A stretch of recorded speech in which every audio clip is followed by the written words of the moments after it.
Chapter 4, 1997 to 2006. Dissolving the relationship to my girlfriend brought up issues that I hadn't looked at previously. One of them was the realization that I had gone into a relationship with her for the wrong reasons to begin with. I looked at that. I looked at the sense that I was probably still searching, this time hoping that with Laura the search would end.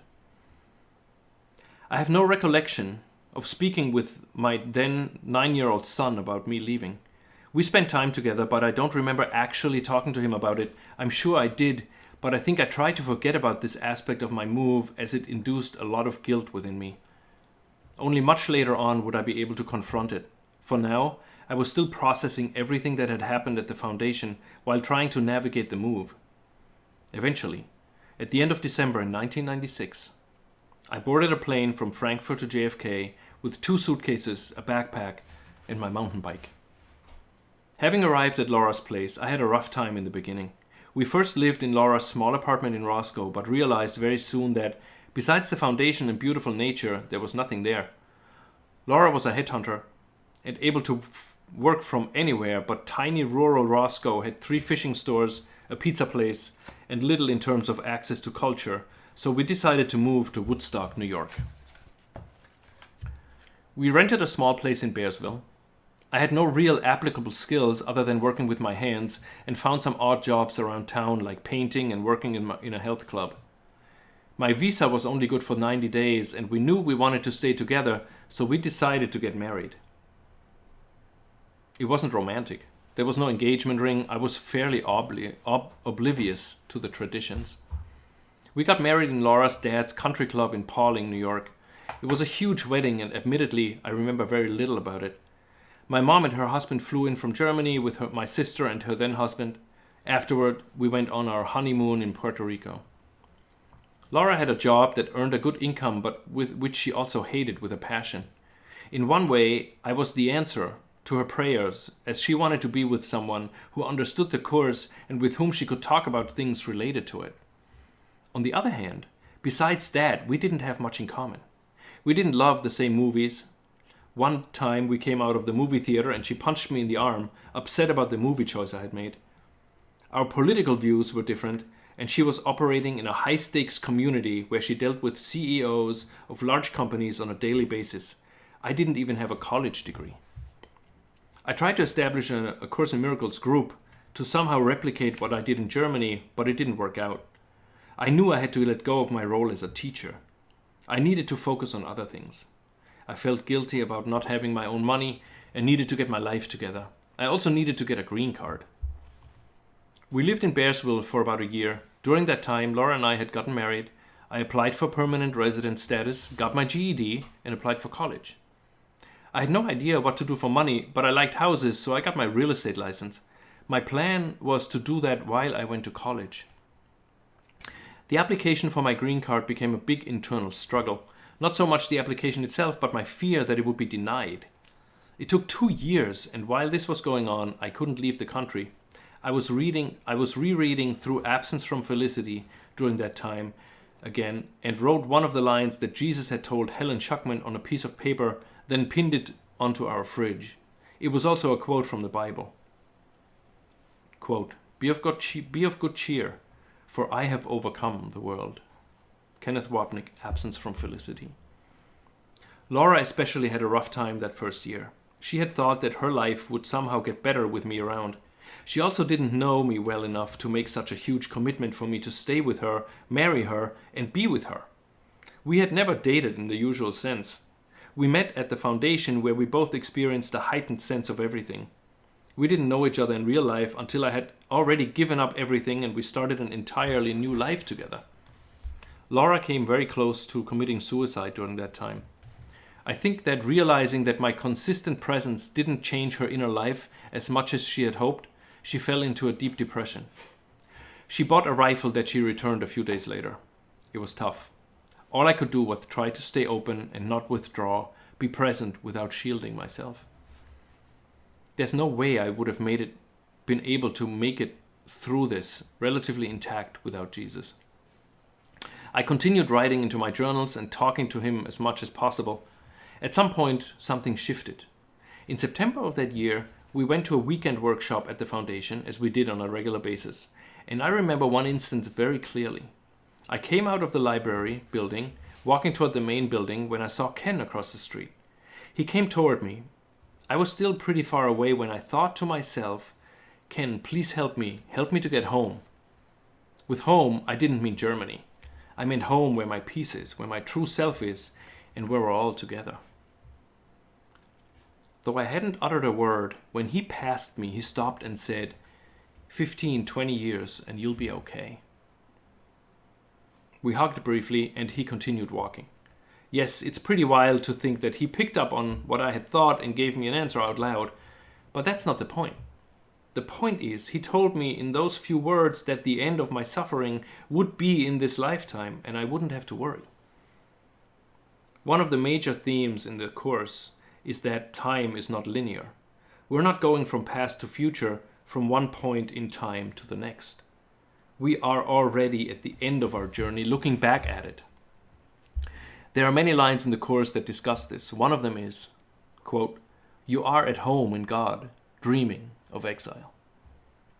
A Course in Miracles, text 10.1.2.1. We are at home right now, dreaming that we are who we are not, in a place that, if we're completely honest, doesn't make much sense. That encounter, as brief as it was, has stuck with me and given me hope throughout my journey. Over the next decade, I would occasionally send Ken a fax with a question or a concern. He would always write back. More light posts on the journey. During my 3-month stay at the foundation, he had stopped by my room to check in once in a while. He told me to choose a fairy tale and let him know about it. I chose The Frog Prince by the Brothers Grimm. I told Ken about it the next time I saw him, and from that point on, I was his froggy. In one of the faxes I wrote to him later, we talked about what it meant to be a frog prince. He wrote back the following: "I think it is time for the frog to start becoming a prince. Nothing too threatening, just trying on some princely clothes and walking around in them. As God's is a reign of love, you are included in it too." Beginning the process of changing from the frog to the prince was my task during those early years in the US. I was the frog, but I was also a prince hidden deep inside, under layers of self-doubt. In another one of Ken's faxes, he told me to sit back and enjoy the frog into a prince show. That is one of the harder concepts to understand and apply. We tend to want to do things, work on stuff. I'm definitely one of the spiritual worker bees. I'm always working on myself, looking at myself, what's happening, what am I thinking, etc. It has served me well, but at some point, Ken was reminding me there comes a time of not doing, but of sitting back, of letting it all happen. In Ken's later tapes, he talks about not working on it so much. As the love is already there, we need but to accept it. Obviously, that's easier said than done, and we have to get our deep-rooted beliefs in guilt and fear out of the way first. Once in a while, though, it's good to do nothing and let the momentum we have gained do the work for us. Changing from the frog into the prince, even just beginning to accept the notion, was very hard for me. I was comfortable in my frogness. Well, not really, but from where I was, on my lily pad in the pond, becoming a prince in a castle up the hill was still too big for me. In the years that followed, there lay a lot of strain on my relationship with Laura that had to do with this shift. When our lease was up, we moved to the other side of town. I started community college, got my work visa and green card, and began working in real estate. 2 years later, in May of 2001, we bought a house and moved again.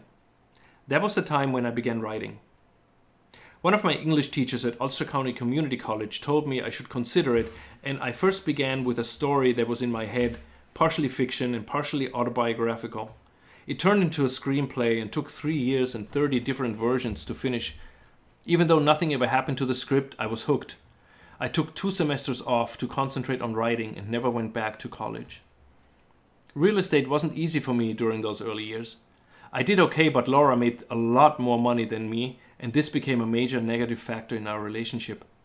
In my head, I was still used to living off nothing, where Laura was used to a more upscale lifestyle framed by her upbringing.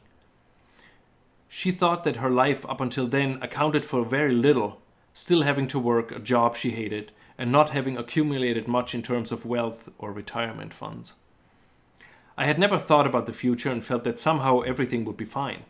This, at least, to some extent, was a defense on my part to not have to think about my life as a frog.